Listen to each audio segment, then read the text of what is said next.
Guys, Ray from Love You RV and Boat. So today I'm looking at a really interesting gadget called the VFLEX from a company called Werewolf. So they contacted me about a month ago and asked if I'd like to test out their product. They didn't ask for a video or anything, just maybe give it a test and let them know how I like it. But I thought it was an interesting enough thing for RVers and boaters to do a video about. Basically, what it does is it takes USB-C and you're able to change the voltage to run, say, 12-volt devices. There are all sorts of different voltages, but for RVs and boats, a lot of us run on 12-volt systems. So it'd be really handy to have something like that because a lot of devices that we use may have barrel connectors, like a cylinder connector here, and it can take the USB-C that we can plug into portable power stations and things like that, and it's able to take the normally 5 volts and we'll be able to run 12 volt on a barrel connector.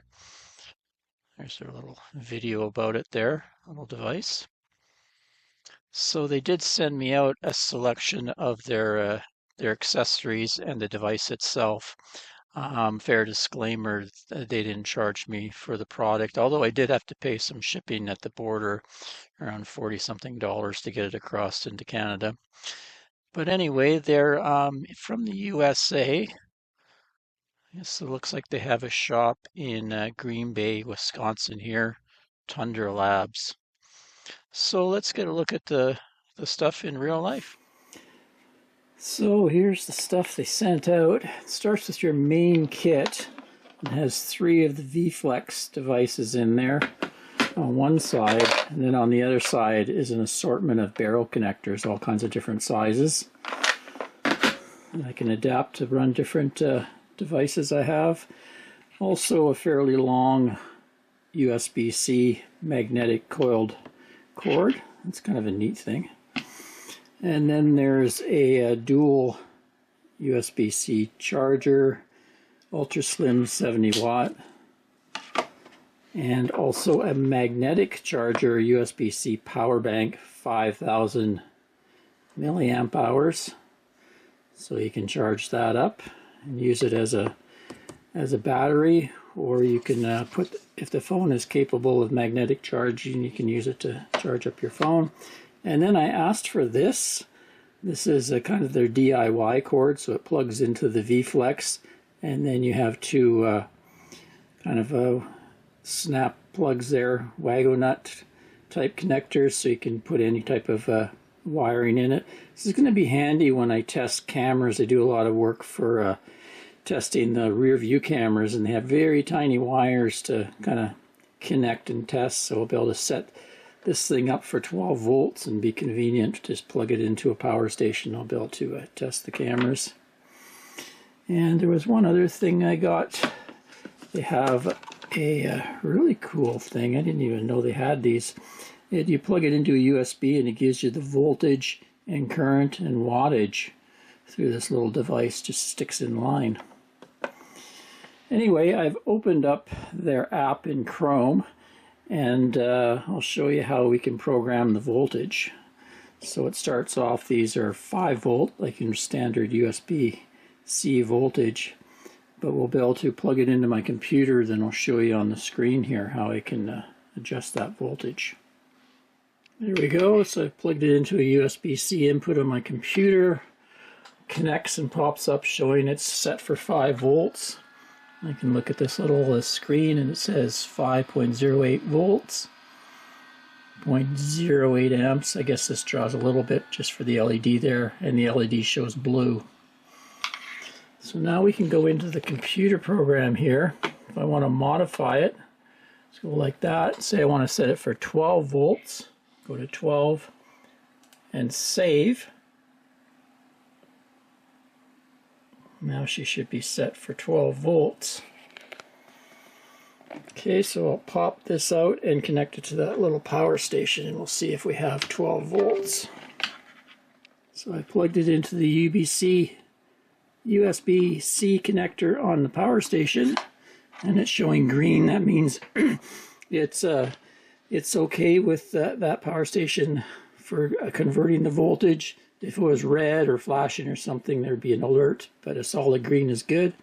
And you can see it says 12.1 volts. Cool. Now, if I wanted to know the voltages that's supported by this outlet on this power station, I'm able to run a scan using their software. This is a newer update to their system. So just show you how to do that.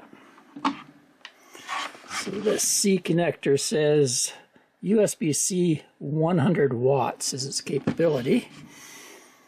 So we'll plug this back in to the computer here. And up pops 12 volts. Now if I go into here and go to, I think it's configure, inventory, add new device. Oh, so you can go through and save different devices here. Kind of takes a little database of what devices you own and stuff. That's cool. I'm going to configure, select power source, create new power source. No, that's not what I'm looking for. Settings, tools. Okay, tools here. So I can update the firmware or the power supply scan. Use VFLEX to connect power delivery object data from a power source. So we're going to scan, go into scan mode. Place VFLEX into scan mode, press enter to prepare the VFLEX for power supply scanning. So enter scan mode.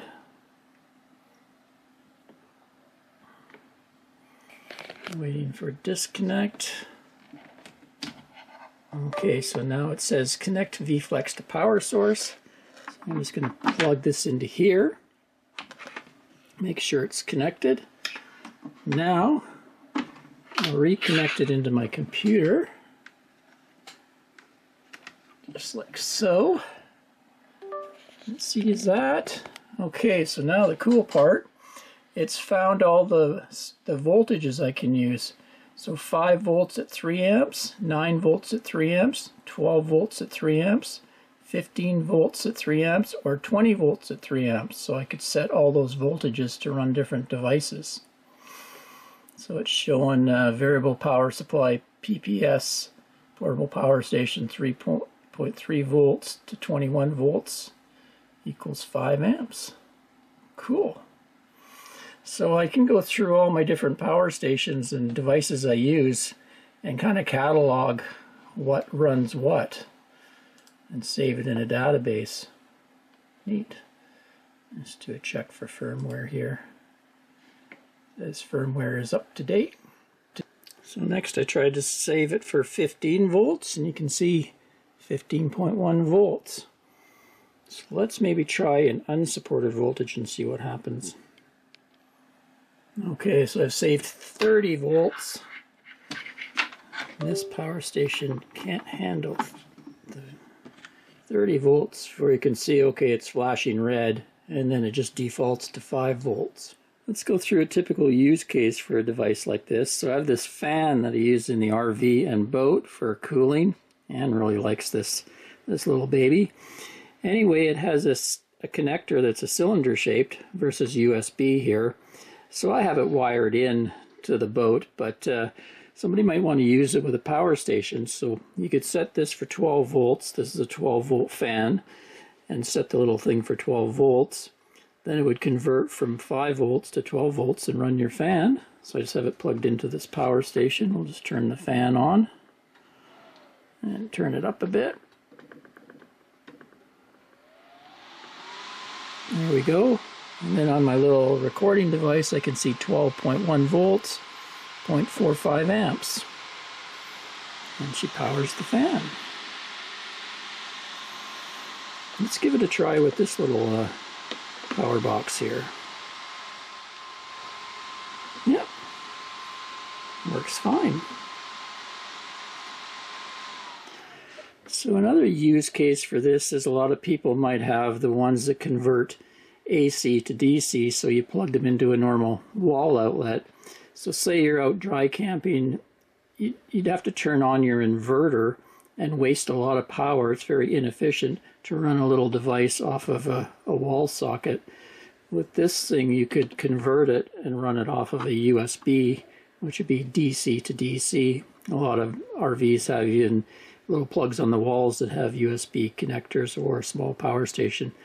So in the end, you could save a lot of energy while you're boondocking with something like that. Here's another use case for you. I have this nice large sound bar. Say I wanted to plug it into my phone to play some music. I could utilize this little device to change the voltage up to, this thing takes 22 volts. I looked at the back of the power plug here and it was 22 volts, 1.8 amps. So this power station said it can do 20 volts and up to 5 amps, so it should work. So I plugged that in. I went into the app and set the VFLEX for 20 volts. And got my phone plugged in, so let's play some music here. There we go.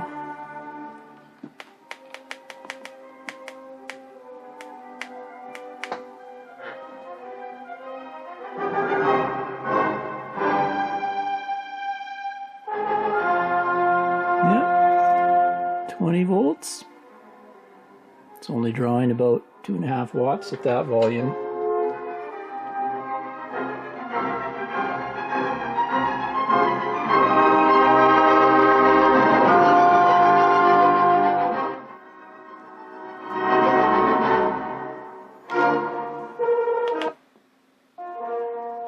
Yeah, so easily does it. So that saves power because this would have to take the 120 volt AC, and there's a transformer in here that converts it to a DC power. So when you plug this in, also this little box has a battery and has to convert into AC power, run its inverter. So there's a lot of power loss in that process just to run this, when it's much more efficient to run it out of the USB-C, because it is already, it converts from the battery voltage in there to the 20 volt, and then goes out and it remains DC power during the whole process. Much more efficient, so saves you power when you're dry camping. Just a closer look at the end piece here, you can see it's keyed. So these can only go in one way to maintain the polarity.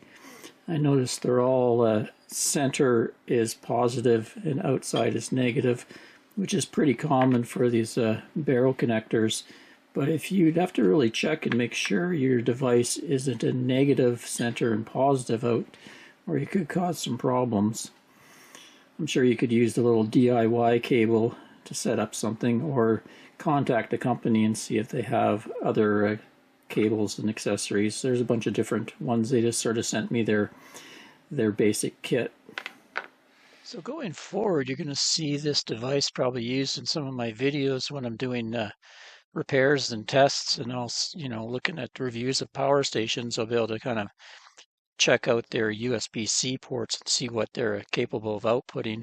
In the meantime, if you have any questions about it, head over to their website. I'll leave a link, and check out the user manual here, and they have a bunch of different sections here about the product, stuff you need to know. There's a lot to do with the USB-C cables.